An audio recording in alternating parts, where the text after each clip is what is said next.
السلام عليكم ورحمة الله وبركاته. إن الحمد لله نحمده ونستعينه ونستغفره ونعوذ بالله من شرور أنفسنا ومن سيئات أعمالنا.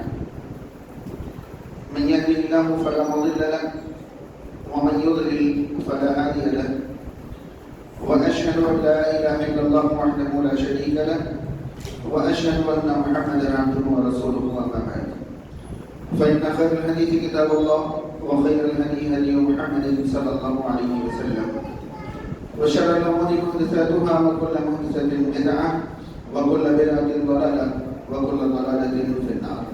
فأعوذ بالله من الشيطان الرجيم. بسم الله الرحمن الرحيم.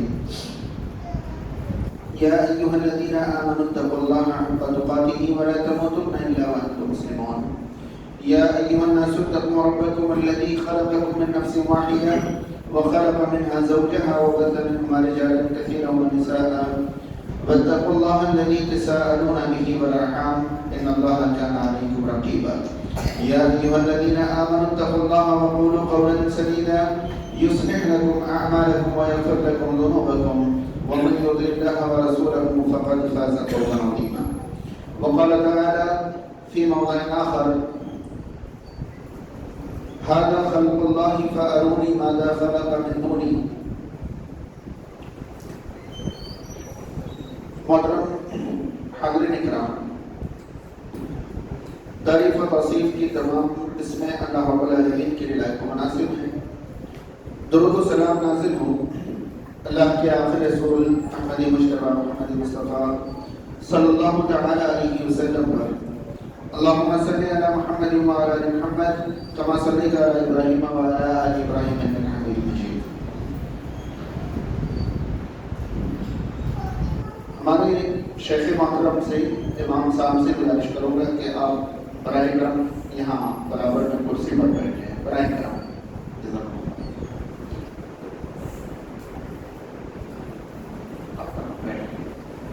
اگر اور بھی محفل میں علماء کرام ہوں تو میں ذمہ داران سے گزارش کروں گا کہ ان کے لیے بھی ذرا بیٹھنے کا انتظام کرتے ہیں اگر اور علماء کرام محفل میں ہوں تو. اور جو بھی سامعین حضرات ہیں وہ بالکل متوجہ ہو کر قریب ہو کر متوجہ ہو کر خالی جگہ پیچھے چھوڑ کر بیٹھیں.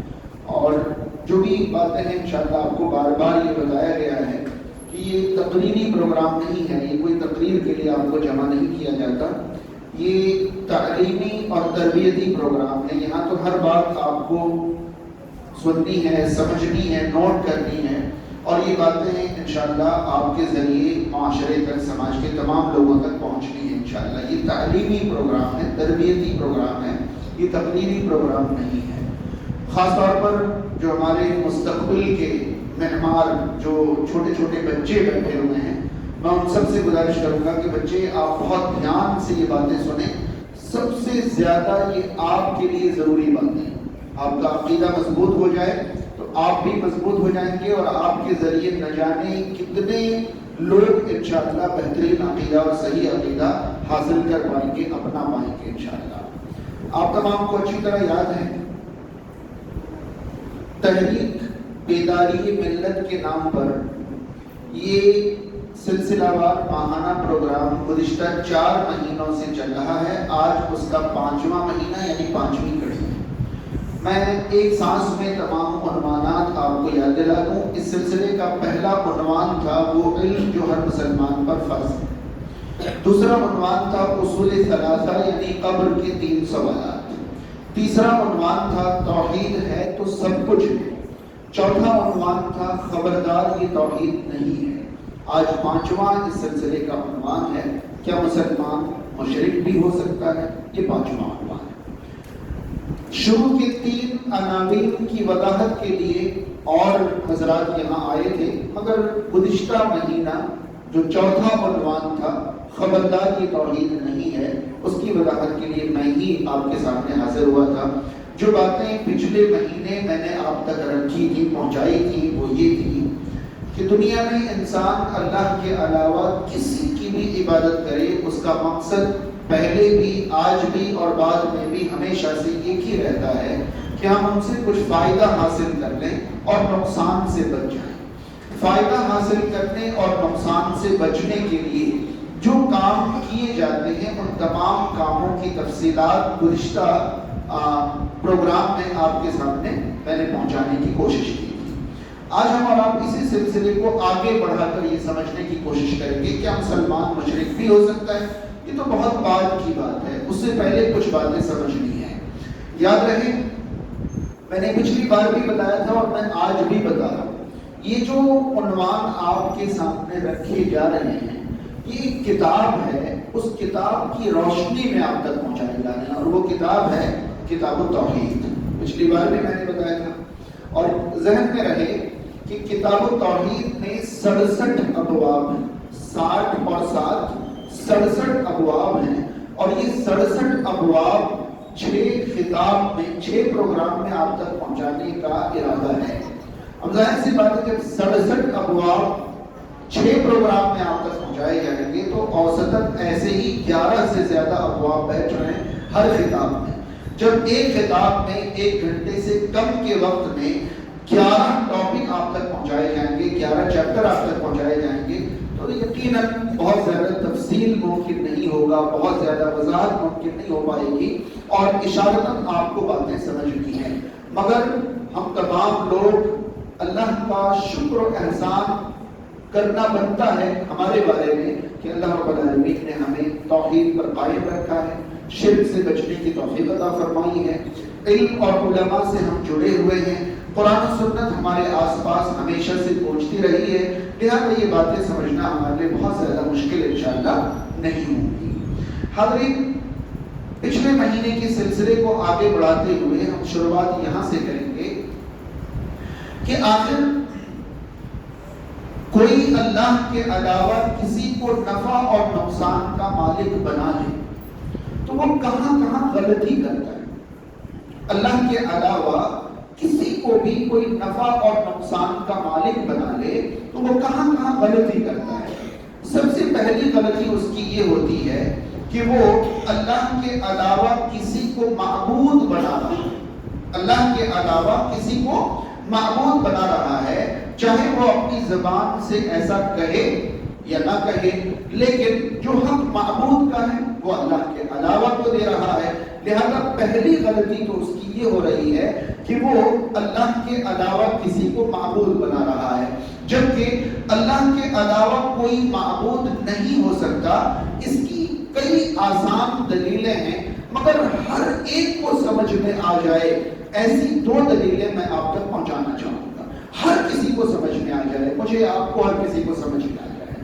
یاد رہے کائنات میں جتنی بھی چیزیں جاندار اور غیر جاندار ہمیں دکھائی دیتی ہیں، یا جن چیزوں کا علم ہمیں حاصل ہو چکا ہے یا ہوگا، ان تمام چیزوں کے بارے میں ہم ایک بات جانتے ہیں کہ یہ ساری چیزیں مخلوق ہیں۔ یہ ساری چیزیں کیا ہیں؟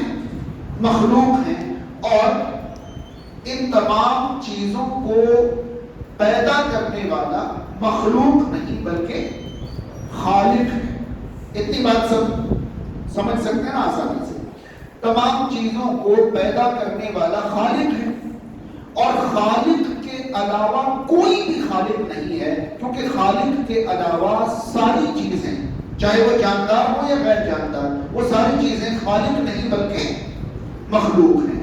اور آپ بتائیں کہ اگر ہم مخلوق کو معبود مان لیں، اگر ہم مخلوق کو معبود مان لیں تو کہاں ہم بیوقوف مانے جائیں گے؟ یہاں بیوقوف مانے جائیں گے کہ مخلوق جب پیدا ہوئی اس سے پہلے موجود نہیں، یعنی مخلوق جو ہے پیدا ہونے سے پہلے عدم ہے، غیر موجود ہے، اور وہ معبود ہی کیسا جو کسی زمانے میں معلوم ہو، غیر موجود ہو، وہ معبود نہیں ہو سکتا۔ لہذا خالق جو ہے وہ ہمیشہ سے ہے اور ہمیشہ رہے گا۔ مخلوق کبھی نہ کبھی تو وجود میں آیا ہے، اور جب بھی وجود میں آیا ہے اس سے پہلے وہ موجود نہیں تھا، لہذا وہ معبود نہیں ہے۔ اور ایک بات سمجھیں کہ جو مخلوق ہے اس کا کوئی نہ کوئی تو خالق ہے نا، جو خالق ہے وہ مخلوق سے بڑا ہے یا چھوٹا ہے؟ اس طرح سمجھیں کہ ایک مخلوق ہے جو پیدا کیا گیا،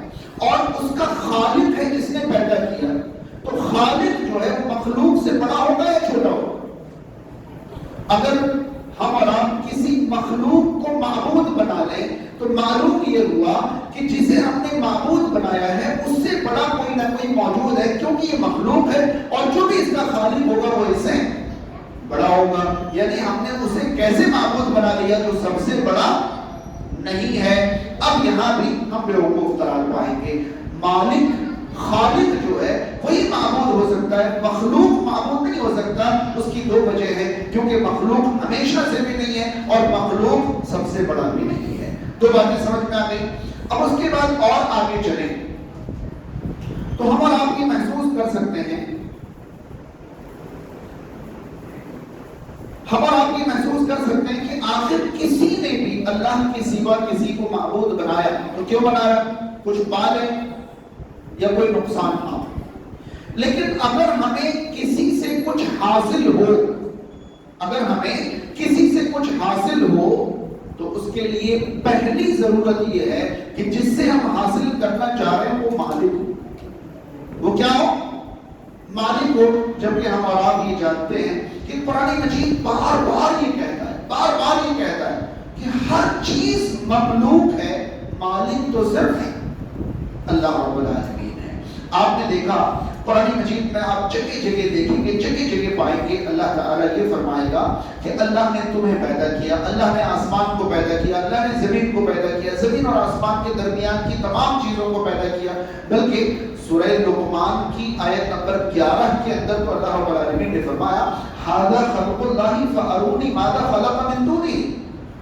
اللہ کی مخلوقات تو یہ سب ہیں، تو تمہارے معبودوں نے کیا کیا پیدا کیا ہے ذرا مجھے دکھانا.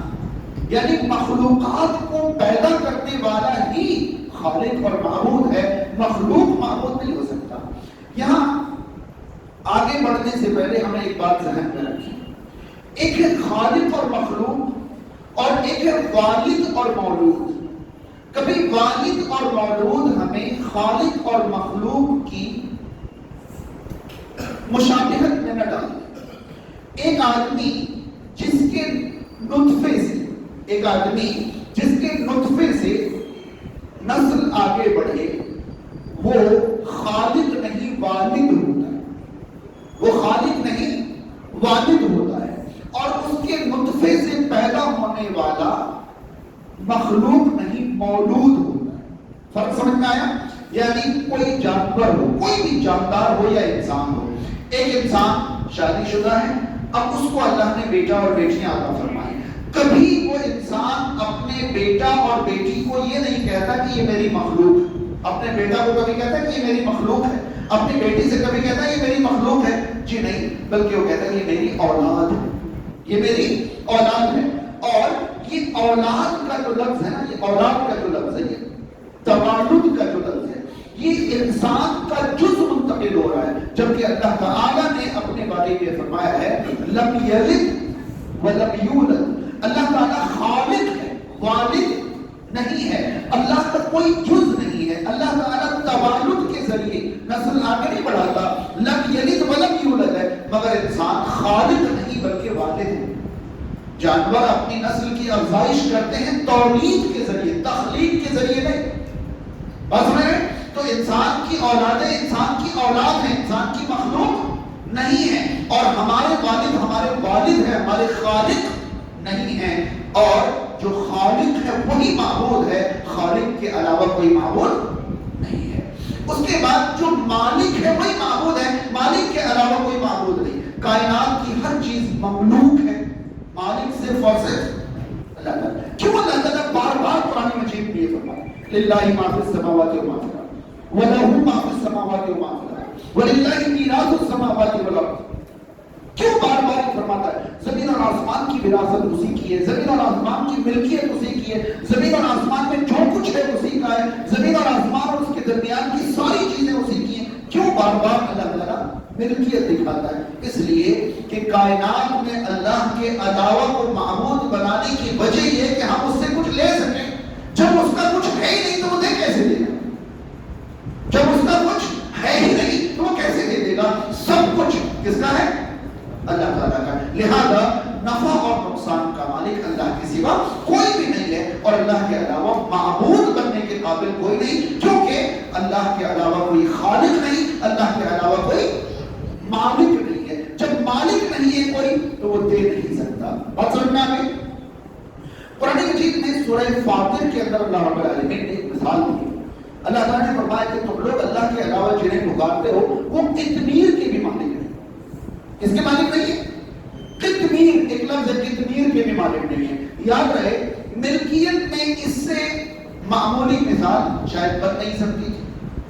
قطمیر کے بارے میں ہم سب جانتے ہوں گے کہ جس معاشرے میں یہ آیت نازل ہوئی اس معاشرے میں کھجور ایک بہت عام سی چیز ہے۔ کھجور کے گودے اور گٹھلی کے درمیان ایک جھلی ہوتی ہے، پرت ہوتی ہے، چھلکا سا ہوتا ہے۔ گودا اور گٹھلی کے درمیان ایک جھلی ہوتی ہے، اسے قطمیر کہتے ہیں۔ اللہ تعالیٰ نے فرمایا کہ ملکیت کی بات کرتے ہو تو ملکیت کی بات ہے تو یہ سنو کہ جنہیں تم اللہ کی سوا پکارتے ہو نا، یہ قطمیر کے بھی مالک نہیں، کھجور کے گودے اور گٹھلی کے درمیان موجود ایک جھلی تک کے مالک نہیں ہے۔ جب یہ کسی چیز کے مالک نہیں ہے تو یہ تمہارے نفع نقصان کے مالک کیسے ہو سکتے ہیں؟ آئی بات سمجھ میں؟ تو سب سے پہلی چیز یہ جان لیں کہ اللہ کے علاوہ کوئی نفع نقصان کا مالک نہیں ہے، کیونکہ پہلی بات اللہ کے سوا کوئی خالق نہیں، اور دوسری بات اللہ کے سوا کوئی مالک نہیں۔ اب تیسری بات، اگر کوئی مالک نہیں ہے تو مالک سے کہہ کر بھی تو دلوا سکتا ہے۔ اگر کوئی مالک نہیں ہے تو مالک سے کہہ کر بھی تو دلوا سکتا ہے۔ اسے آسان لفظوں میں کہتے ہیں سفارش۔ کیا کہتے ہیں؟ سفارش۔ عربی میں کہتے ہیں شفاعت۔ ٹھیک ہے؟ اب دیکھیے قرآن مجید اس بات کو بھی بہت زیادہ کھولتا ہے، کیونکہ کفار مکہ سے کہا جاتا تھا کہ تم جن کو معبود بنائے بیٹھے ہو کیا انہوں نے کوئی مخلوق بنائی ہے؟ اس کا ان کے پاس کوئی جواب ہوتا نہیں تھا۔ پھر ان سے پوچھا جاتا تھا کہ جن کو تم نے معبود بنا رکھا ہے یہ کسی چیز کے مالک ہیں؟ ان کے پاس اس کا بھی کوئی جواب نہیں ہوتا تھا۔ اب انہوں نے نیا طریقہ نکالا، کیا؟ کہ جنہیں ہم پکارتے ہیں نا، جن کی ہم عبادت کرتے ہیں، یہ ہمارے خالق اور مالک ہے ہی نہیں، یہ تو ہمارے کون ہے؟ اندازہ لگائیے کون ہے؟ بھائی خالق ہوں گے تو ہمیں دلیل دینی پڑے گی کہ پیدا کیا کیا ہے، مالک ہوں گے تو دلیل دینی پڑے گی کون سی چیز ان کی ملکیت ہے۔ مگر انہوں نے تیسری چیز بنا لی، یہ ہمارے معبود ہے ہی نہیں، یہ تو ہمارے سفارشی۔ آپ پڑھیے قرآن مجید سورہ یونس آیت نمبر 18 پڑھیے، وہ کہتے تھے وَيَقُولُونَ هَٰؤُلَاءِ شُفَعَاؤُنَا عِندَ اللَّهِ، وَيَعْبُدُونَ مِن دُونِ اللَّهِ مَا لَا يَنفَعُهُمْ وَلَا يَضُرُّهُمْ، اللہ کے سوا ان کی عبادت کرتے ہیں جو نہ انہیں نفع پہنچاتا ہے نہ نقصان پہنچاتا ہے۔ اور جب ان سے پوچھو کیا ہے بھائی کیوں عبادت کر رہے ہو تو جواب کیا ہے؟ هَٰؤُلَاءِ شُفَعَاؤُنَا عِندَ اللَّهِ، یہ اللہ کے یہاں ہمارے لیے سفارش کریں گے، یعنی خالق اور مالک میں تو پھنس گئے۔ اب انہوں نے تیسری شکل نکالی کہ یہ خالق مالک نہیں ہے، یہ تو سفارشی۔ کون ہے؟ سفارشی ہے۔ اللہ رب العالمین نے قرآن مجید میں سفارش کو اتنا کھول کھول کر بیان کیا ہے۔ سب سے پہلے 3-4 مقامات پر اللہ تعالیٰ نے فرمایا کہ سفارش کا مالک اللہ کے سوا کوئی ہے ہی نہیں۔ یہ مت سمجھنا کہ تم نے جس کو سفارشی بنا لیا وہ گیا اور اللہ کے سامنے کسی کے لیے سفارش کر دی، جی نہیں۔ قل للہ الشفاعۃ جمیعا، سورہ زمر کی آیت نمبر 44 میں اللہ تعالیٰ نے فرمایا ان سے کہیے شفاعت کا مالک صرف اور صرف، ابھی تو ان سے پوچھا تھا کہ یہ لوگ کسی چیز کے مالک ہیں تو کسی چیز میں یہ شفاعت والی چیز شامل نہیں تھی کیا؟ ارے جب یہ کسی چیز کے مالک نہیں ہے تو شفاعت کے مالک کیسے ہو گئے؟ ہاں شفاعت بھی ایک شے ہے اور اس کی بھی ملکیت خالص اللہ کی۔ ہاں اللہ کے یہاں کوئی سفارش نہیں کر سکتا، کوئی شفاعت نہیں کر سکتا، ایسا نہیں ہے، کر سکتا ہے مگر اس کی شرائط ہے، مگر اس کی شرائط ہے۔ اب تم تلاش کرو کہ جن کو تم نے خود ہی سفارشی بنا رکھی۔ یاد رہے میں رک کر کہنا چاہوں گا، آج ہمارے ملک اور ہمارے ملک کی طرح تہذیب اور ثقافت رکھنے والے ممالک میں مسلمانوں کو دیکھیں تو آپ پائیں گے مسلمانوں نے بھی اللہ کے نیک بندوں کو اللہ کے سوا معبود تو نہیں بنا رکھا ہے، حالانکہ افعال وہی کر رہے ہیں جو کن کے سامنے کیے جاتے ہیں؟ معبود کے سامنے۔ مگر آپ ان سے کہیں تو وہی کہیں گے کہ ہمارے معبود نہیں، مگر کیا ہے؟ سفارش سفارشی ہیں. یہی تو جواب ہوتا ہے ان کا بھی کہ یہ اللہ کے یہاں ہمارے سفارشی ہیں. تو پہلی چیز یہ کہ کیوں بار بار اللہ تعالیٰ نے فرمایا کہ اللہ ہی شفاعت کا مالک ہے. کیوں؟ اس لیے کہ سفارشی ہم نہیں بنا سکتے، سفارشی تو اللہ بنائے گا. اللہ تعالیٰ جسے چاہے گا سفارشی بنائے گا. ہم نے جن جن کو چاہا سفارشی بنا لیا. کیوں؟ ہمیں یہ اختیار کب دیا گیا؟ قرآن مجید سورہ بقرہ میں، آیت الکرسی کے اندر، سورہ ہود میں اور تمام بے شمار آیتوں میں اللہ تعالیٰ نے فرمایا من ذا الذی یشفع عنده الا بإذنہ. کون ہے جو اللہ کے پاس اس کی اجازت کے بغیر سفارش کرے؟ کیا مطلب؟ اللہ کے یہاں سفارش ہوگی، اللہ کے یہاں سفارش ہوگی، سفارش کرنے والے اللہ کے یہاں سفارش کریں گے، مگر پہلی شرط یہ ہوگی کہ اللہ کے یہاں سفارش صرف وہ کرے گا جس کو اللہ تعالی سفارش کی اجازت دے گا. پہلی بات اجازت دے. دوسری بات سورہ انبیاء کے اندر اللہ رب العالمین نے فرمایا وَلَا يَشْفَعُونَ إِلَّا لِمَنِ ارْتَضَىٰ وَهُمْ مِنْ خَشْيَةِ رَبِّهِمْ مُشْفِقُونَ.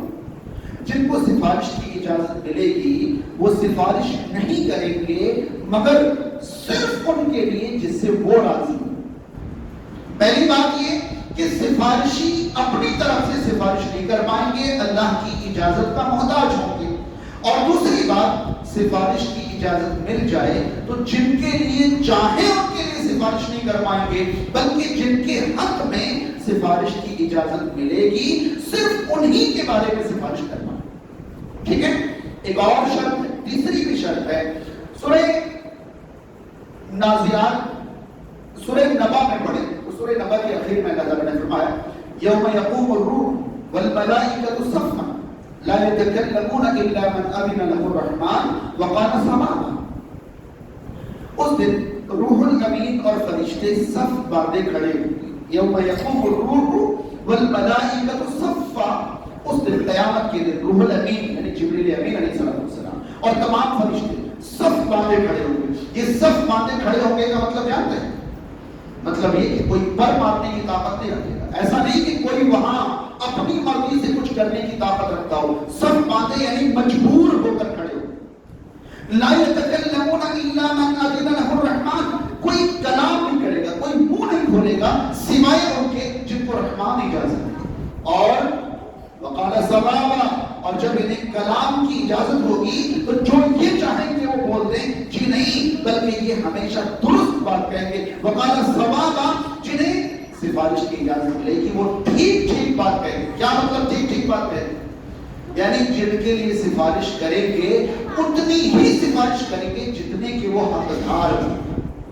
ایسا نہیں کہ ہم ایمان و عمل کی فکر ہی نہ کریں اور ہم یہ کہیں دم بدار بیڑا پار ان کے مرید بن جاؤ، یہ بخشوا دیں گے، قیامت کے دن یہ آپ کا بیڑا پار کرا دیں گے، یہ آپ کو جنت میں ڈال دیں گے، یہ آپ کو فلاں کر دیں گے. جی نہیں. شفاعت کی اجازت ہر ایک کو نہیں ہوگی. شفاعت کی اجازت ہر ایک کے بارے میں نہیں ہوگی اور شفاعت کی اجازت ہر بات کے بارے میں نہیں ہوگی. جنہیں اجازت ہوگی وہ سفارش کریں گے، جن کے لیے اجازت ہوگی صرف وہ سفارش کریں گے، اور جن باتوں کی اجازت ہوگی صرف ان باتوں کی سفارش کریں گے. ایسا نہیں کہ کوئی سفارش کرنے والا کسی کافر کے کفر کے بارے میں سفارش کر دے کہ اللہ تو ان کا کفر معاف کر دے اور ان کو جنت میں داخل کر دے. ابراہیم علیہ السلام اپنے والد کے بارے میں سفارش نہیں کر پائیں گے. آئی بات سمجھ میں؟ تو ہم نے کہاں سے دیکھا کہ اللہ کے علاوہ کوئی معبود نہیں ہو سکتا، کیونکہ اللہ کے علاوہ کوئی خالق نہیں. اللہ کے علاوہ کوئی نفع نقصان کا مالک نہیں ہو سکتا، کیونکہ اللہ کے علاوہ کوئی مالک نہیں. سبھی مملوک ہیں، اللہ کے علاوہ کوئی مالک نہیں. اگر اللہ کے علاوہ کوئی مالک نہیں ہے، مالک کی مرضی سے تو دلا سکتا ہے، یعنی سفارش تو ہو سکتا ہے. تو سفارش کی یہ شرائط اسلام نے اور ہم سنت نے بیان کی ہے. ٹھیک ہے؟ اب اس کے بعد آگے بڑھیں تو ہمیں اس ناحیے سے ایسی تفصیلات قرآن و سنت میں ملتی ہیں کہ مسلمانوں کی طبق روشن ہو جانی چاہیے. ہم اس طرح دیکھتے ہیں اللہ تعالیٰ نے جو مخلوقات پیدا کی، بہت دھیان سے سنیں اور ساری باتیں انشاءاللہ 5 منٹ میں آخر میں آپ ایک ساتھ جوڑ سکتے ہیں. جو میں ساری باتیں بتاؤں گا وہ آخر میں ایک ساتھ جوڑ کر میں آپ کو دکھاؤں گا انشاءاللہ. اللہ تعالیٰ نے جو مخلوقات پیدا کی ہیں مخلوقات میں سب سے قریبی مخلوق کون سی ہے اگر ہم تلاش کریں تو بہت پریشانی نہیں ہونی چاہیے. اللہ تعالیٰ کی سب سے قریبی مخلوق کون سی؟ فرشتے ہیں. اگر سب سے قریب رہنے والے، دیکھیں یہ بات قابل مناظرہ ہے، ڈیبیٹیبل ہے کہ اللہ کے یہاں افضل کون ہے، فرشتہ یا انسان؟ اللہ کے یہاں افضل کون؟ اس بات میں بہت ساری باتیں ہو سکتی ہیں، میں وہ آپ تک پہنچانا ہی نہیں چاہتا. ہاں میں اتنا کہہ سکتا ہوں کہ اللہ تعالیٰ نے انسان کو جس مقصد کے لیے پیدا فرمایا ہے، اگر انسان خالص اس مقصد پر برقرار رہے وہ فرشتوں سے افضل ہے، وہ فرشتوں سے افضل ہے. مگر انسان خالص اس مقصد پر برقرار رہے یہ کب ہی انسانوں کے لیے ممکن ہے، اکثر انسانوں کے لیے ممکن نہیں ہے. اگر آپ میں سے کوئی بھی اپنی طرف جھانک کر یہ کہنا چاہیں اپنے آپ کو، میری اس بات کو سمجھیں، بند کمرے میں جائیں، کوئی نہیں آپ کے آس پاس، بند کمرے میں آپ اپنے آپ سے کہیں کہ میں فرشتے سے افضل ہوں، آپ کے اندر جو ضمیر ہے نا وہ گھوسا مارے گا، چل فرشتے سے افضل ہے، آیا بڑا بس سمجھ پائے. آپ کسی سے نہیں پوچھیں، اپنے آپ سے پوچھیں میں فرشتے سے افضل ہوں. اندر بہت ساری آواز آئے گی کہ ابھی تو یہ بھی کبھی کیسے کہہ رہا ہے فرشتے سے افضل ہے. ہاں اللہ نے جس مقصد کے لیے انسان کو بنایا، اگر انسان خالص اس مقصد پر برقرار رہے اور کسی طرح کی غیر انسانی چیزیں اس کے اندر نہ آئے تو یقیناً وہ فرشتوں سے افضل ہے. اس کی بے شمار دلائل ہیں مگر ہم ادھر نہیں جانا چاہتے. میں یہاں افضل کی بات نہیں کر رہا ہوں، اقرب کی بات کر رہا ہوں. یہ ایک الگ چیز. افضل کون ہے؟ اقرب. اقرب کا مطلب اللہ کے سب سے قریب رہنے والے. چلیے اللہ کے عرش کو اٹھانے والے انسان ہیں یا فرشتے؟ حاملین عرش کون ہے؟ انسان ہے یا فرشتے؟ تو بھائی حاملین عرش قریب ہے نا اللہ تعالیٰ. تو میں تو یہ کہنا چاہ رہا ہوں کہ اللہ کے سب سے قریبی مخلوق، افضل کی بات نہیں کر رہا ہوں، قریبی مخلوق کون ہے؟ فرشتے. چلیے اگر اللہ تعالیٰ اپنی خلقت میں، اپنی تدبیر میں اور نظام کائنات کے امور میں اگر کسی کو پارٹنر بناتا، شریک بناتا، ساجی بناتا، کسی سے کام لیتا تو زیادہ مناسب بات یہ تھی کہ وہ فرشتے ہو سکتے تھے. کون ہو سکتے تھے؟ فرشتے ہو سکتے تھے. لیکن اچھی طرح آپ تمام کو یہ بات معلوم ہونی چاہیے کہ فرشتوں کو اللہ تعالیٰ کے فیصلوں کے بارے میں جب تک کچھ بھی پتا نہیں ہوتا، جب تک اللہ تعالیٰ فرشتوں کو نہ بتائے. بس میں قرآن مجید سورہ تحریم کی ہے، حالانکہ ایسی بے شمار آئے تھے. میں بار بار آپ سے کہہ رہا ہوں کہ اگر سارا کا سارا عنوان لفظ بلفظ واضح کیا جائے تو بہت وقت درکار ہے اور بہت ساری دلائل آپ تک پہنچائی جا سکتی. میں تو صرف اشارہ کر رہا ہوں. قرآن مجید سورہ تحریم کی ایک آیت ہے، آیت نمبر 6. اللہ تعالیٰ نے اس آیت کے اخیر میں فرمایا لا یعصون اللہ ما امرهم. فرشتے ان باتوں میں اللہ کی نافرمانی نہیں کرتے جن کا انہیں حکم دیا جاتا ہے. وَيَفْعَلُونَ مَا يُؤْمَرُونَ. اور وہی کرتے ہیں جس کا انہیں حکم دیا جاتا ہے. یعنی فرشتے حکم کے بنا کچھ بھی نہیں کرتے. اور جو پارٹنر ہو اسے حکم کی ضرورت نہیں ہوتی ہے. آئی بات سمجھ میں؟ اگر اللہ تعالیٰ کی خلقت میں کوئی اللہ کا برابر ہو، اللہ کا ساجی ہو، تو اسے حکم کی ضرورت نہیں ہوگی. اور فرشتوں کے بارے میں یہ کہا گیا ہے کہ فرشتے اللہ کے حکم کے بنا کچھ بھی وَيَفْعَلُونَ مَا يُؤْمَرُونَ. وہی کرتے ہیں جس کا انہیں حکم دیا جاتا ہے. اور لَا يَعْصُونَ اللَّهَ مَا أَمَرَهُمْ. اور وہ پارٹنر ہی کیسا جو مخالفت نہ کر سکے، وہ پارٹنر کیسے ہو جائے گا؟ تو اللہ تعالیٰ نے فرمایا کہ فرشتے ہیں یہ اللہ کے حکم کی نافرمانی نہیں کر سکتے. اگر یہ نافرمانی بھی نہیں کر سکتے اور اگر انہیں کچھ بھی کرنے کے لیے حکم کی ضرورت ہے تو یہ ثابت ہوا کہ فرشتے بھی اللہ تعالیٰ کی تدبیر میں اللہ کے شریک نہیں ہیں. نہ خلقت میں، نہ تدبیر میں، نہ نظام میں، کسی چیز میں فرشتے اللہ کا شریک نہیں. جانتے ہیں میں نے فرشتوں کی مثال کیوں دی؟ اگر اللہ تعالیٰ اپنے سب سے قریبی مخلوق کو شریک نہیں بناتا تو کسی اور کو شریک کیوں بنائے گا؟ کسی اور کو شریک کیوں بنائے گا؟ سب سے قریبی مخلوق کی شرکت کی اگر نفی ہو جاتی ہے تو باقی ساری مخلوقات کی نفی خود بخود ہو جاتی ہے. آئی بات سمجھ میں؟ اگر سب سے قریبی مخلوق بھی اللہ تعالیٰ کے نظام چلانے میں شریک اور پارٹنر نہیں ہے تو پھر کوئی اور مخلوق شریک اور پارٹنر نہیں ہو سکتی. چلیے ایک سوال باقی رہ جاتا ہے. باقی رہ جاتا ہے کہ فرشتے ہوں گے اپنی جگہ، ہمارے رسول صلی اللہ علیہ وسلم تو کائنات میں سب سے افضل. تو رسول کریم صلی اللہ علیہ وسلم اللہ تعالیٰ کی خلقت میں، تدبیر میں اور معاملات میں اللہ کے شریک ہو سکتے ہیں. میں نے کہا ٹھیک ہے، ہم مان لیتے ہیں. اب میں آپ سے ایک سوال پوچھتا ہوں، بہت اچھی طرح آسان لفظوں میں سمجھا رہا ہوں، سمجھنے کی کوشش کریں. یہ بتائیں کہ رسول کریم صلی اللہ علیہ وسلم، بہت دھیان سے سنیں اور سمجھیں، یقین مانیں اگر یہ بنیادی باتیں، موٹی موٹی باتیں سمجھ میں آ گئی نا تو جو تاریکی ہے اندر، جو اندھیرا پن ہے، وہ سب دور ہو جائے گا انشاءاللہ، روشن ہو جائے گا.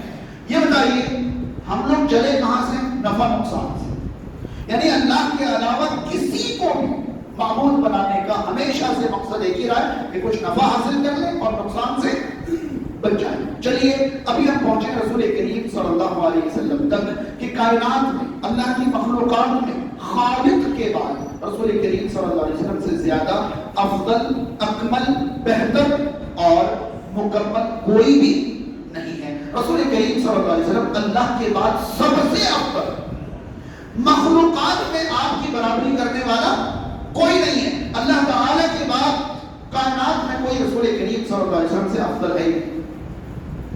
اب رسول کریم صلی اللہ علیہ وسلم کو تھوڑی دیر کے لیے ہم نفع نقصان کا مالک سمجھ لیتے ہیں، مان لیتے ہیں کہ بھائی سب سے افضل مخلوق ہے اس لیے نفع نقصان کے مالک ہیں. مگر آپ کو میں ایک سوال پوچھتا ہوں، رسول کریم صلی اللہ علیہ وسلم اپنے زمانے میں اپنے آس پاس موجود لوگوں کو کون سی چیز دینا سب سے زیادہ پسند فرماتے تھے؟ یہاں میں ہی جواب دوں گا مگر آپ انشاءاللہ میرے جواب کا انکار نہیں کر پائیں. میں پھر سے آپ کو سوال محسوس کراؤں. لوگ رسول کریم صلی اللہ علیہ وسلم سے کیا مانگیں گے یہ تو لوگوں کی بات ہے. مسئلہ یہ ہے کہ رسول کریم صلی اللہ علیہ وسلم اپنے زمانے کے لوگوں کو کیا دینا سب سے زیادہ پسند فرماتے تھے. میرا جواب ہے ہدایت. اگر کسی کا کوئی اور جواب ہو تو بتائیں. رسول کریم صلی اللہ علیہ وسلم اپنے زمانے کے لوگوں کو دولت دینا سب سے زیادہ پسند کرتے تھے، صحت دینا سب سے زیادہ پسند کرتے تھے، شہرت دینا سب سے زیادہ پسند کرتے تھے، یا ان کو بادشاہ دینا سب سے زیادہ پسند کرتے تھے؟ سب سے زیادہ آپ صلی اللہ علیہ وسلم اپنے زمانے کے لوگوں کو کیا دینا پسند کرتے تھے؟ ہدایت دینا پسند کرتے تھے یا اس سے زیادہ کچھ دینا پسند تھا؟ کوئی اور جواب کسی کا نہیں. اب اس بارے میں اللہ تعالیٰ کیا فرماتا ہے؟ آئیے قرآن مجید سورہ قصص آیت نمبر 56 پڑھیں. قرآن مجید سورہ قصص آیت نمبر 56 پڑھیں. اللہ تعالیٰ نے فرمایا انک لا تہدی من احببت ولکن اللہ یہدی من یشاء. آپ جن کو چاہیں انہیں ہدایت نہیں دے سکتے. ارے جو چیز آپ دینا سب سے زیادہ پسند کرتے ہیں جب آپ وہی نہیں دے سکتے تو دولت دے سکتے ہیں، شہرت دے سکتے ہیں، عزت دے سکتے ہیں، شفا دے سکتے ہیں، فلاح دے سکتے ہیں. کہاں سے لے کر آئے؟ کہاں سے یہ سب چیزیں لے کر آئے؟ جو دینا چاہتے ہیں وہ تو دے نہیں سکتے.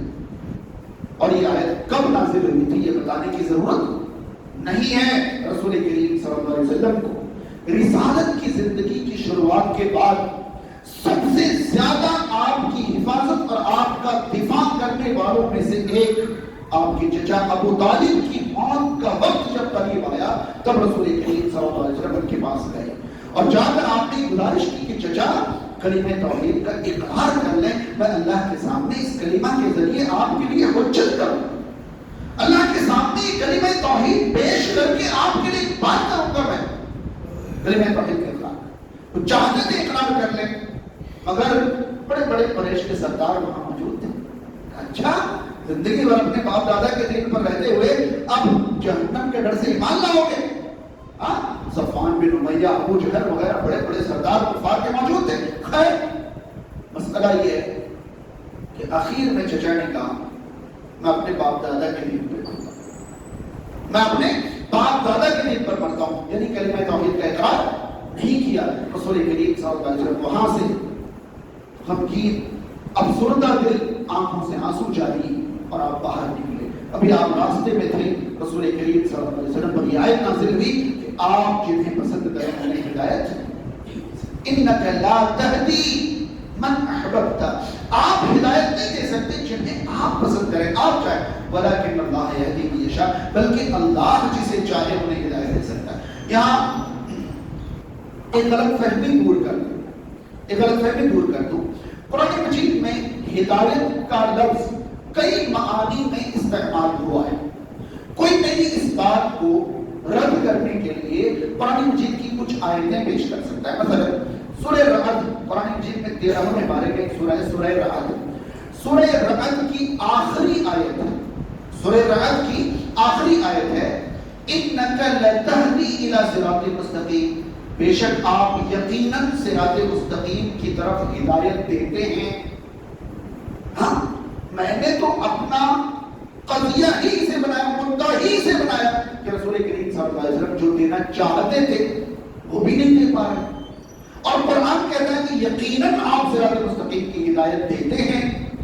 تو اس بارے میں اختلاف کا دور پیدا ہونے سے پہلے کے مفسرین کو پڑھیں، جس زمانے میں یہ مسلکی اٹھا پٹک نہیں تھا اس زمانے کے مفسرین کو پڑھیں تو تمام مفسرین اس بات پر متفق ہیں کہ انک لتہدی الی صراط مستقیم کا معنی راستہ دکھا دینا ہے، اور انک لا تہدی من احببت میں ہدایت کا معنی راستہ چلانا۔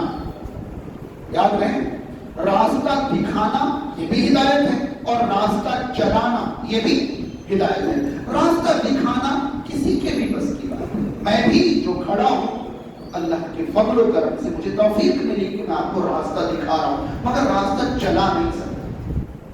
بس میں راستہ دکھانا کسی کے لیے بھی ممکن ہے مگر راستہ چلانا، جو میں نے آیت بتائی ہے سورہ قصص کی آیت نمبر 56، وہاں جس ہدایت کا انکار ہے وہ راستہ دکھانے والی ہدایت نہیں ہے، وہ راستہ چلانے والی ہدایت، کہ آپ جسے چاہیں اسے راستہ چلا نہیں سکتے۔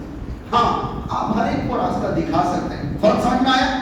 میں کسی اجنبی شہر میں جاؤں اور ایک ایڈریس کا پیج کسی کے سامنے رکھ کر کہوں کہ مجھے اس ایڈریس پر جانا ہے، اب دو قسم کے لوگ مجھے ملیں گے، کوئی تو یہ کہے گا کہ آئیے میرے ساتھ چلیے میں آپ کو چھوڑ دوں، اب وہ مجھے راستہ دکھا نہیں رہا ہے، مجھے راستہ چلا رہا ہے، اور دوسرا یہ کہے گا یہاں سے سیدھا جائیے، وہاں سے داہنے موڑنا، پھر آگے بڑھنا، پھر بائیں موڑنا، پہنچ جائیں گے۔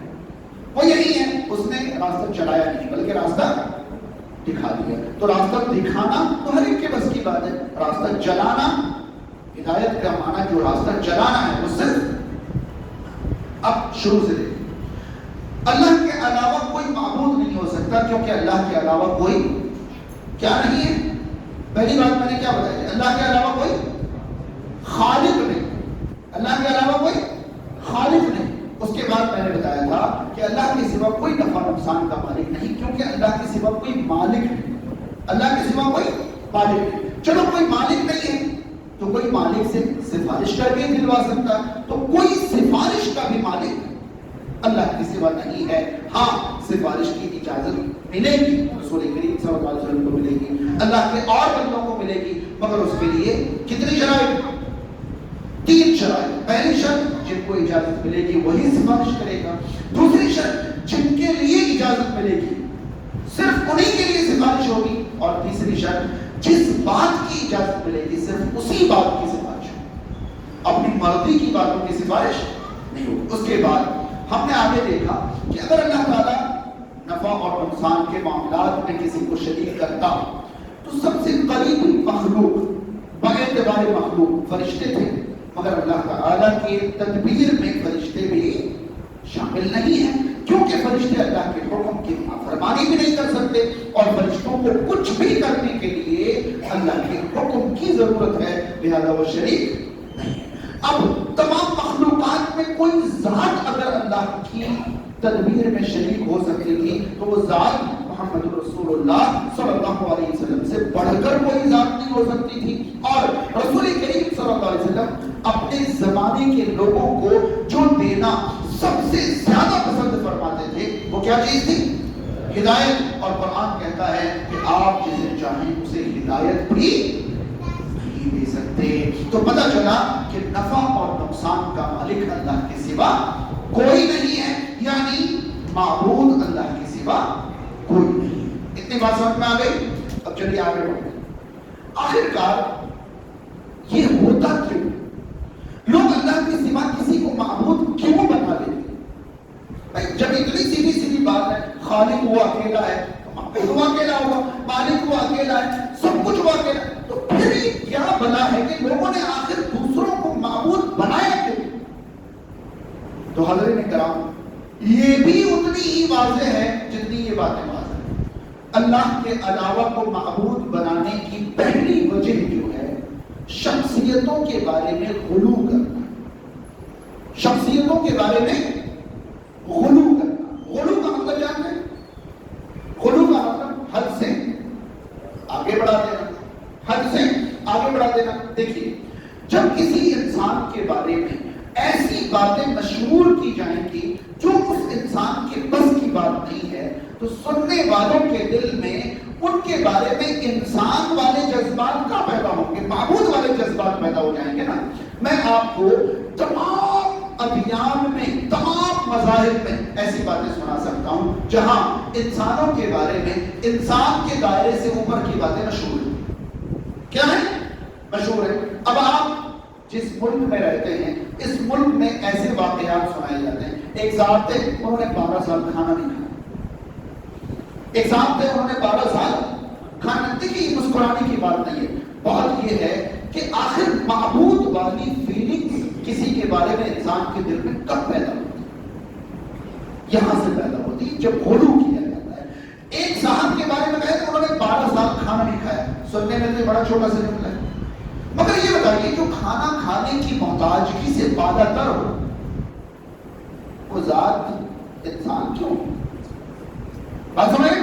وہ انسان کیوں ہوگی؟ وہ کھانا کھانے کی ضرورت سے بالا تر۔ قرآن مجید سورہ فرقان کی آیت نمبر 20 ہے، آپ پڑھیں قرآن مجید سورہ فرقان کی آیت نمبر 20 سے اللہ تعالیٰ فرماتا ہے وَمَا أَرْسَلْنَا قَبْلَكَ مِنَ الْمُرْسَلِينَ إِلَّا إِنَّهُمْ لَيَأْكُلُونَ الطَّعَامَ وَيَمْشُونَ فِي الْأَسْوَاقِ۔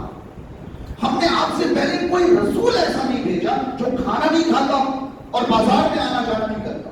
تو کیا مطلب؟ اللہ تعالیٰ یہاں رسولوں کا کھانا دکھانا چاہتا ہے، یہ دکھانا چاہتا ہے کہ جب انبیاء کھانے کی محتاجگی سے اوپر نہیں اٹھ سکے تو تم کہاں 12 سال کھانا کھلائے بنا لوگوں کو جلائے دے رہے ہو۔ یہ کہنے کا مطلب ہے کہ انبیاء کھانے پینے کی ضرورت سے اوپر نہیں اٹھ سکے، وہ کھاتے پیتے تھے پھر بھی اللہ کے سب سے افضل بندے تھے۔ تم سے کس نے کہا کہ کھانا کھانے سے انسان اللہ سے دور ہو جائے گا؟ یہ کہاں سے لے کر آئے تو؟ بازار آنے جانے سے انسان اللہ سے دور ہو جائے گا، یہ کہاں سے؟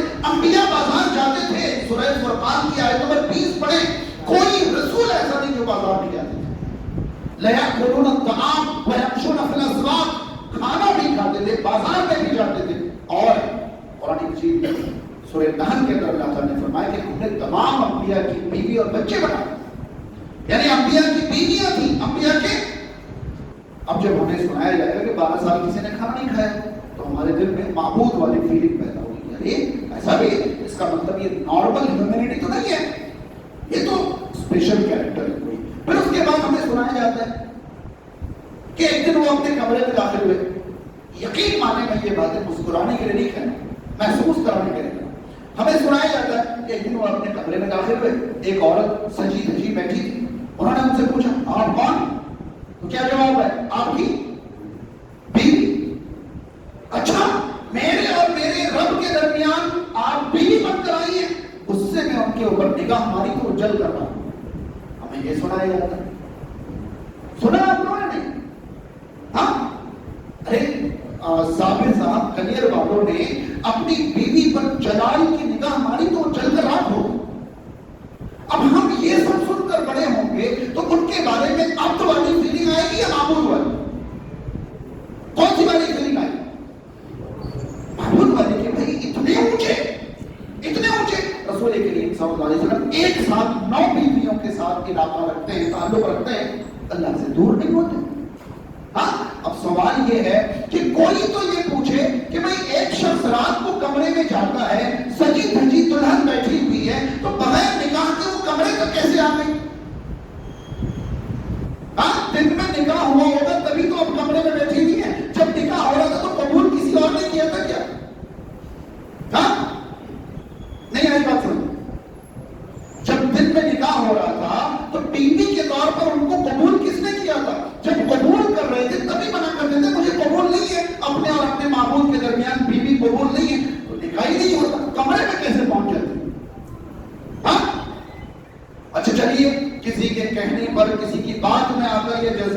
قبول کر ہی لیا تھا، رات کو محسوس ہوا کہ یہ میرے اور میرے رب کے درمیان رکاوٹ ہے، تو اسلام نے طلاق کی بھی شکل رکھی تھی، طلاق دے دیتے وہ غریب کسی اور کے کام آ جاتی، ختم ہی کر دینے کی کیا ضرورت تھی؟ کیونکہ ہمارے دل میں جذبات کیسے پیدا ہوتے کہ وہ انسان نے ہمیں بچپن سے یہ سنایا جاتا ہے، بچپن سے یہ سنایا جاتا ہے کہ ایک کشتی بارات سمیت دریا میں ڈوب جاتی اور اس کو کئی سو سالوں کے بعد کوئی صاحب ہاتھ ڈالتے ہیں اور کشتی میں سب کو زندہ نکال دیتے ہیں۔ اب جب ایسی باتیں بتائی جائیں گی، یقین مانے میں بار بار کہتا ہوں، یہ افسوس کا مقام ہے، مسکرانے کی بات نہیں، یہیں سے تو معبود والے جذبات پیدا ہوتے ہیں۔ میں نے ایک ویڈیو تقریر دیکھی، حیران رہیں گے، لفظ بلفظ تو مجھے یاد نہیں ہے، مگر اس کا خلاصہ یہ تھا کہ ایک بوڑھی عورت، ایک ہی جوان بیٹا تھا، شادی کے دن مر گیا۔ اب وہ عورت اس قدر پریشان ہوئی کہ وہ گئی شیخ عبد القادر جیلانی رحمۃ اللہ علیہ کے پاس اور جا کر ضد پکڑ کے بیٹھ گئی کہ میرا بیٹا شادی کے دن مر گیا، یہ تو فیئر نہیں ہے، یہ تو اچھی بات نہیں ہے، میں اپنے بیٹے کو لیے بغیر نہیں جاؤں گی۔ اب عبد القادر جیلانی رحمۃ اللہ علیہ ان سے فرما رہے کہ ارے اللہ کا فیصلہ تھا، اللہ کی مرضی تھی، ختم ہو گیا، بات ختم ہو گئی۔ جی نہیں، میں تو اپنے بیٹے کو لیے بغیر نہیں جاؤں گی۔ بہرحال جب دیکھا کہ بڑھیا بہت زیادہ اصرار کر رہی ہے تو عبد القادر جیلانی رحمۃ اللہ علیہ نے ملک الموت سے کہا کہ لا بھائی اس کے بیٹے کی روح لوٹا دیں۔ تو ملک الموت نے کہا کہ اللہ کے حکم سے وہ نکالی ہے، میں کیسے لوٹا دوں؟ تو انہوں نے کہا میں حکم دے رہا ہوں نا، لوٹا۔ بہرحال انہوں نے منع کیا، انہوں نے حکم دیا، انہوں نے منع کیا، انہوں نے حکم دیا۔ اس چکر میں روحوں کی چھینا جھپٹی ہو گئی۔ کیا ہو گئی؟ چھینا جھپٹی ہو گئی، اور چھینا جھپٹی میں جب انہوں نے زور سے جھپٹا مارا تو ٹوکری میں جتنی روحیں تھی سب نکل گئی، تو اس دن جتنی موتیں ہوئی تھی سب زندہ ہو گئے اس لڑکے کے ساتھ۔ یہ واقعہ میں نے سنا کہ ایک صاحب عالم دین لندن کے کسی آڈیٹوریم میں بیٹھ کر یہ بیان کر رہے تھے، اور میں نے یوٹیوب میں یہ بیان سنا۔ بتائیے کہ اگر ایسا اختیار کسی کو حاصل ہو جائے کہ ملک الموت کو ڈائریکٹ لا بھائی روح لوٹا دے، اب جب اس طرح کی بات ہمارے سامنے ہوگی تو ان کے بارے میں اب تو والا جذبہ آئے گا، یہ معبود والا کیسا جذبہ ہے؟ معبود والا جذبہ آئے گا۔ تو کسی کو معبود بنانے کے پیچھے پہلا سبب جو ہوتا ہے وہ غلو، کیا ہوتا ہے؟ غلو ہوتا ہے۔ ہم دوسری طرف سنتے ہیں کہ کسی سے کہا گیا کہ آپ پہاڑ سے جڑی بوٹی لے آؤ، وہ گئے پہاڑ میں اور وہ بھول گئے کہ انہیں لانا کیا تھا، بھول گئے۔ اب بہت یاد کیا انہوں نے، جب کوئی یاد نہیں آیا تو پورا پہاڑ ہی اٹھا دیا، پورا پہاڑ ہی۔ سنجیونی بوٹی لانے کے لیے ان کو بھیجا تھا، وہ بھول گئے کہ کیا لانا ہے، تو پورا پہاڑ ہی اٹھا کے لے آئے۔ جب ایسے واقعات بتائے جائیں گے تو ان کے بارے میں اب والی فیلنگ کہاں سے آئے گی؟ کیسی والی فیلنگ آئے گی؟ معبود والی فیلنگ۔ یہ تو میں نے صرف اشارہ کیا ہے، ورنہ یہ ہمارا ملک، ہمارے لوگ بھی اور ہمارے ساتھ رہنے والے دوسرے لوگ بھی اسی طرح کے واقعات کی جکڑ بندی میں مبتلا ہیں۔ صرف اس طرح کے غلو کی وجہ سے ہم نے اللہ کے بندوں کو اللہ کا درجہ دیا۔ بات سمجھ رہے ہیں؟ یقین مانے رسول کریم صلی اللہ علیہ وسلم، پہلے تو قرآن مجید میں سورہ مائدہ کے اندر اللہ تعالیٰ نے فرمایا یا اہل الکتاب لا تغلو فی دینکم، اے اہل کتاب دین کے بارے میں غلو نہ کرو۔ رسول کریم صلی اللہ علیہ وسلم نے اپنے امت سے کہا لا تطرونی کما اطرت النصارى عیسی ابن مریم انما انا عبد فقولوا عبد اللہ ورسولہ، مجھے اس طرح آگے نہ بڑھانا جس طرح ابن مریم کو نصارہ نے بڑھا دیا تھا۔ میں اللہ کا بندہ ہوں، مجھے عبداللہ اور اللہ کا رسول کہنا، اللہ کا بندہ اور اللہ کا رسول کہنا۔ رسول کریم صلی اللہ علیہ وسلم نے امت کو عام طور پر منع فرمایا کہ لوگوں غلو سے بچنا، تم سے پہلے کے لوگ غلو کی وجہ سے ہلاک ہوئے، اور آپ صلی اللہ علیہ وسلم نے بہت زیادہ منع کیا غلو سے۔ لیکن غلو سے بچنے کا مطلب یہ نہیں کہ علماء کو علم کی قدر بھی نہ کی جائے، والدین کو والدین ہونے کا احترام بھی نہ دیا جائے، یا بزرگوں کو ان کی بزرگی کا، بزرگوں سے مراد جو بھی صاحب قدر و منزلت ہیں ان کی عزت بھی نہ کی جائے، یہ ہرگز مطلب نہیں ہے۔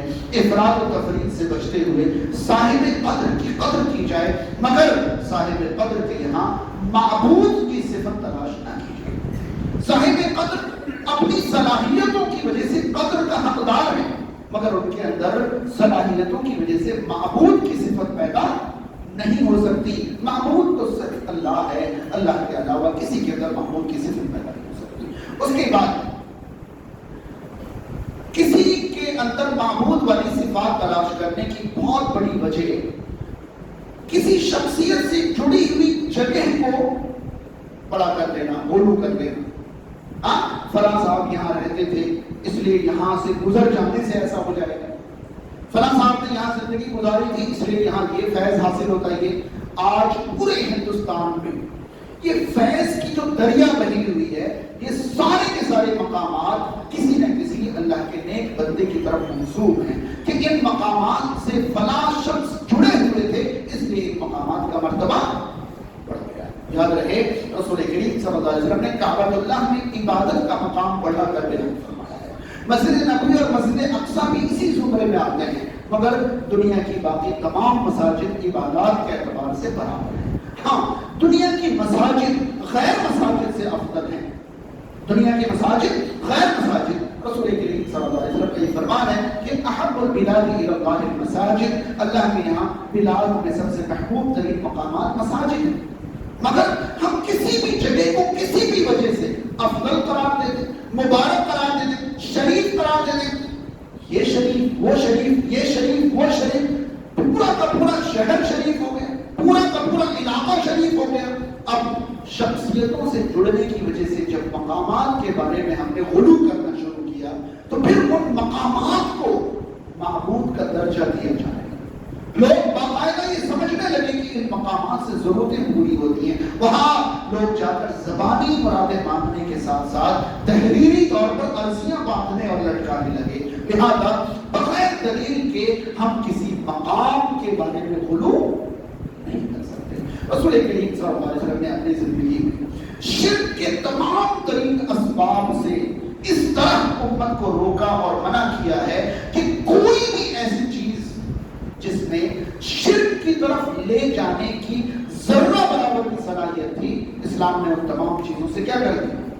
منع کر دیا۔ کئی بار آپ کو لگے گا کہ یہ تو اسلام کی عجیب و غریب تعلیم ہے۔ آج ہمارے ملک میں ماں باپ کی قدم بوسی کو ان کا احترام مانا جاتا ہے، مگر اسلام نے اللہ کے علاوہ کسی کے سامنے جھکنے سے منع فرمایا۔ کوئی کہے گا کہ یہ کون سی بے ادب قوم ہے جو ماں باپ کے سامنے نہیں جھکتی؟ جی نہیں، ہم بے ادب نہیں، ہم اللہ کے علاوہ کو معبود بنانے سے ڈرے ہوئے لوگ ہیں، اسی لیے اللہ کے علاوہ کے سامنے اتنا بھی نہیں جھکتے کہ آج نہیں کل عبادت کا سسٹم شروع ہو جائے۔ رسول کریم صلی اللہ علیہ وسلم نے ان تمام چیزوں سے منع فرمایا جو شرک کی طرف لے جانے کے اسباب بن سکتے تھے۔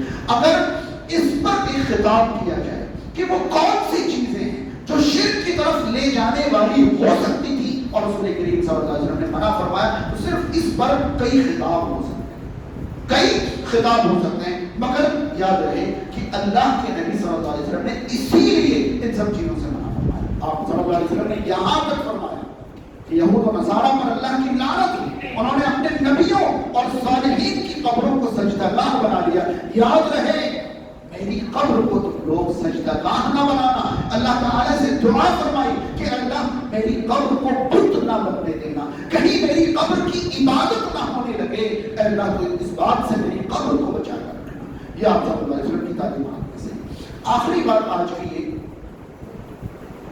کہ ساری باتیں آپ تک کیوں پہنچائی ہیں یہ بتانے کے لیے کیا مسلمان مشرک بھی ہو سکتا ہے؟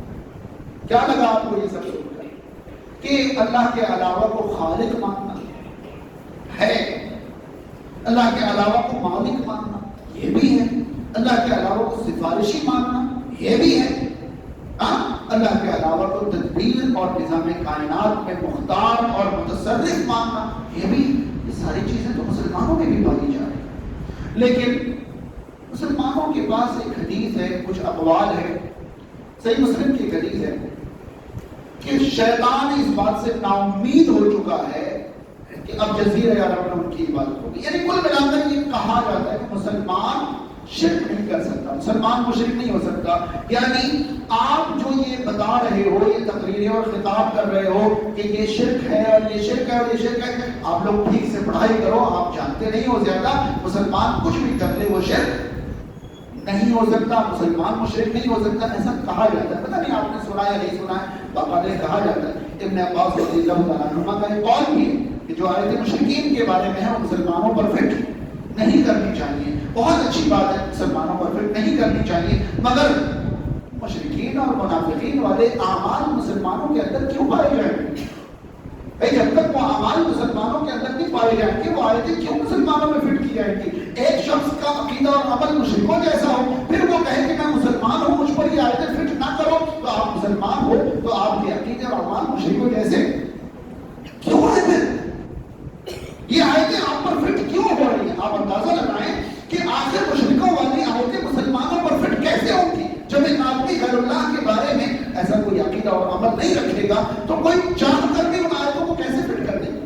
تو میں یہ بتا دوں، کیا مسلمان مشرک ہو سکتا ہے؟ تو میرا جواب ہے نہیں، مسلمان مشرک نہیں ہو سکتا۔ لیکن غور کی بات یہ ہے کہ جب مسلمان شرک کرے گا تو مشرک ہو جائے گا، تو مسلمان ہی کب رہے گا؟ یعنی کہ مسلمان مشرک نہیں ہو سکتا، لیکن جب وہ شرک کر کے مشرک بن جائے گا تو مسلمان ہی نہیں رہے گا۔ ہاں نہیں آئی بات سمجھ؟ مسلمان کیسے مشرک ہو جائے گا؟ مسلمان تو مسلمان ہے، وہ کیسے مشرک ہو جائے گا؟ لیکن ایک مسلمان اگر شرک کر بیٹھے تو وہ کیا نہیں رہے گا؟ مسلمان ہی نہیں رہے گا، وہ صرف مشرک ہی ہو جائے گا۔ اسی لیے قرآن مجید میں کم سے کم 10 سے زیادہ آیتوں اسلام سے پھر جانے کی سزا بتائی۔ یہ بتائیے کہ اگر مسلمان مشرک نہیں ہو سکتا تھا تو پھر اسلام سے پھرنے کی بات قرآن میں کیوں کہی؟ آپ پڑھیں سورہ بقرہ کی آیت نمبر 217 پڑھیں، اللہ تعالیٰ نے فرمایا وَمَن يَرْتَدِدْ مِنْكُمْ عَنْ دِينِهِ فَيَمُتْ وَهُوَ كَافِرٌ فَأُولَٰئِكَ حَبِطَتْ أَعْمَالُهُمْ فِي الدُّنْيَا وَالْآخِرَةِ۔ اگر تم میں سے کوئی ایمان کے بعد مرتد ہو جائے اور اسی حال میں اس کی موت آ جائے تو اس کے سارے اعمال کیا ہو جائے؟ اللہ تعالیٰ نے کیوں نہیں فرمایا کہ تم، پتہ نہیں یہ جو آیت میں نے پڑھی ہے یہ تو آخر کا ٹکڑا پڑا، شروع میں کیا ہے پتہ ہے؟ شروع میں یہ ہے کہ یہ لوگ تمہارے پیچھے پڑے رہیں گے جب تک یہ تمہیں دین سے پھیر نہ دیں، اور اگر تم میں سے کوئی دین سے پھر گیا تو تمہارا یہ انجام ہوگا۔ بھائی اللہ تعالیٰ کو یہ فرمانا چاہے تھا کہ یہ تمہارے پیچھے پڑے رہیں گے تو تم تو مسلمان ہو، تم مشرک ہو ہی نہیں سکتے۔ دھمکایا مسلمانوں کو کہ اگر تم ان کی باتوں میں آ گئے اور تم مشرک ہو گئے، تم مرتد ہو گئے تو تمہارے اعمال کیا ہو گئے؟ برباد ہو گئے۔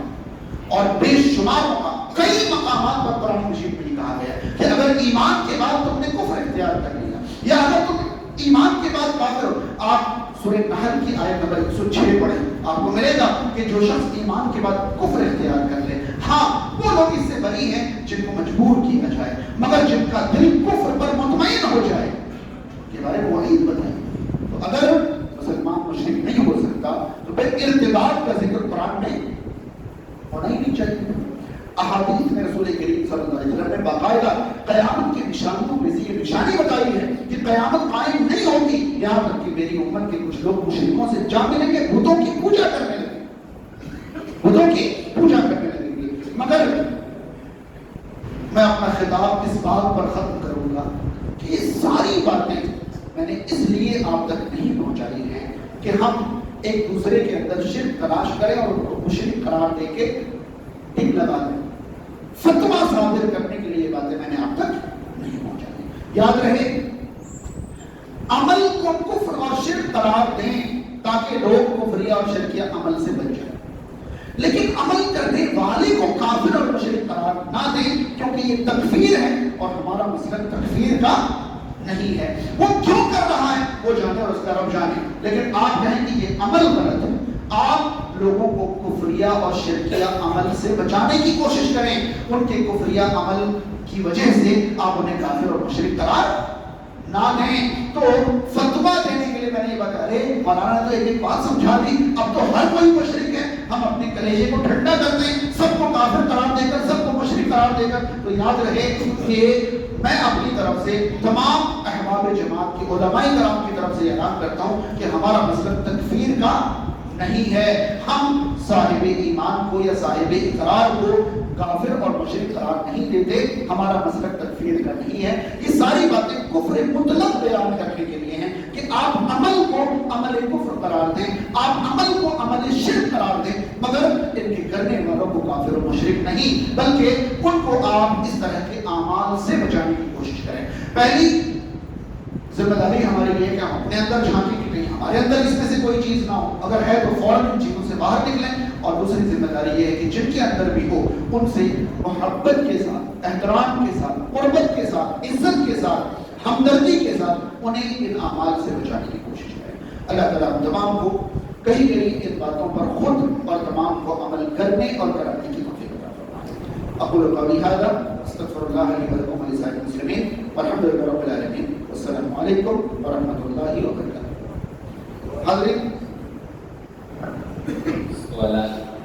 حاضرین میں سوالات سے پہلے ہی بتا دوں، یاد رہے سوالات ایک ایسی چیز ہے جو کبھی ختم نہ ہوئے ہیں نہ ہوں گے. سوالات کا مطلب یہ ہوتا ہے کہ جو 1 گھنٹے میں ہم نے سنا ہے ان میں سے کوئی چیز آپ کو سمجھ میں نہیں آئی ہو، یا ان میں سے کسی چیز پر مزید وضاحت چاہیے، یا ان میں سے کسی چیز پر آپ اتفاق نہیں کرتے ہو، تو آپ وہی باتیں پیش کریں. عام سوالات سے جو کچھ ہم نے سنا ہے وہ سب ذہن سے ختم ہو جائے گا، مٹ جائے گا. اگر عنوان کے بارے میں سوال ہوں گے تو جو ہم نے سنا ہے وہ اور مضبوط ہوگا، لیکن الگ سوالات سے جو کچھ ہم نے سنا ہے وہ سب ذہن سے ڈیلیٹ ہو جائے گا، مٹ جائے گا. لہذا شرط یہ ہے جو بھی سوال ہو وہ عنوان کے بارے میں ہی ہو. باقی الحمدللہ آپ کے پاس عالم دین موجود ہیں اور یہ آپ کی خدمت میں ہمیشہ حاضر ہیں. عام سوالات کے لیے کافی ہیں.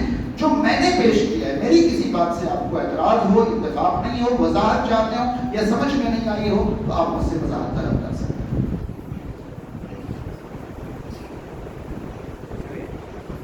جی سوال نہیں ہونے کی 2 وجہ ہو سکتی ہے، یا تو ساری باتیں سمجھ میں آ گئی یا تو کچھ بھی سمجھ میں نہیں آیا.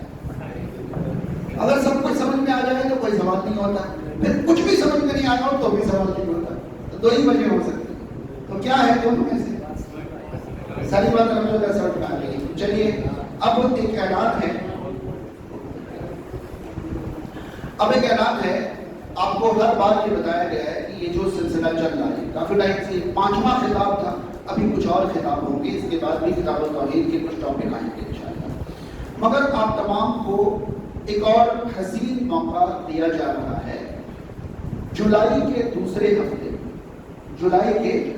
ہفتے میں 13-14 جولائی امروہہ کے اندر 3 روزہ ایک تربیتی کیمپ لگنے جا رہا ہے انشاءاللہ. ٹھیک ہے، جولائی میں 13-14 جولائی کو 3 روزہ تربیتی کیمپ لگنے جا رہا ہے، جس میں ہماری ضرورت کے تمام ٹاپک کو بہت وضاحت کے ساتھ ہمارے سامنے پیش کیا جائے گا.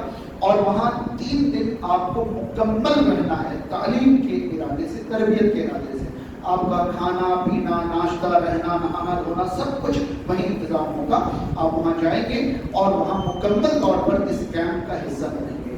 اس کے لیے شرط یہ ہے کہ آپ ابھی سے اپنا نام رجسٹرڈ کرا لیں، اپنا ایڈمیشن کرا لیں، کیونکہ اس تربیتی کیمپ کے لیے 50 لوگ میکسیمم طے ہیں، اور جن کے نام پہلے پہنچیں گے انہی کو موقع دیا جائے گا. اس کے بعد آٹومیٹیکلی ایڈمیشن جو ہے ریجیکٹ ہو جائے گا. اگر 50 کی ظاہر سی بات ہے ان کے پاس بھی کیپیسٹی ہوگی نا، وہ 50 لوگوں کو ہی ساری چیزیں مہیا کرا سکتے ہیں. تو 50 کی لمٹ ہے. جن لوگوں کو اس میں شریک ہونا ہے وہ ضرور اپنا نام مقامی ذمہ دار تک پہنچاتے ہیں انشاءاللہ. کوئی شرط نہیں، صرف ایک شرط ہے کہ امیدوار کی عمر 15 سال سے کم نہ ہو. زیادہ سے زیادہ 150 سال بھی ہو سکتی ہے. 15 سال سے کم عمر کا کوئی نہ ہو. زیادہ سے زیادہ کتنی بھی عمر کا ہو وہ اپنا نام لکھوا سکتے ہیں اور اس کیمپ میں شریک ہو سکتے ہیں انشاءاللہ. یاد رہے کہ جتنی جلدی کریں گے اتنا فائدہ ہے. 50 کی گنتی پوری ہو جائے تو پھر ایڈمیشن نہیں ہو پائے. السلام علیکم.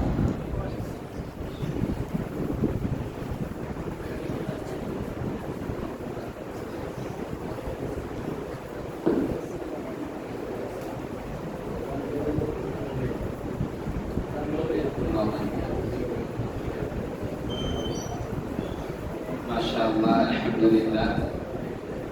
میں سب سے پہلے اولا اشکر اللہ تعالی و احمدہ، میں اللہ تعالیٰ کا شکر گزار ہوں اور اس کی حمد و ثنا پیش کرتا ہوں.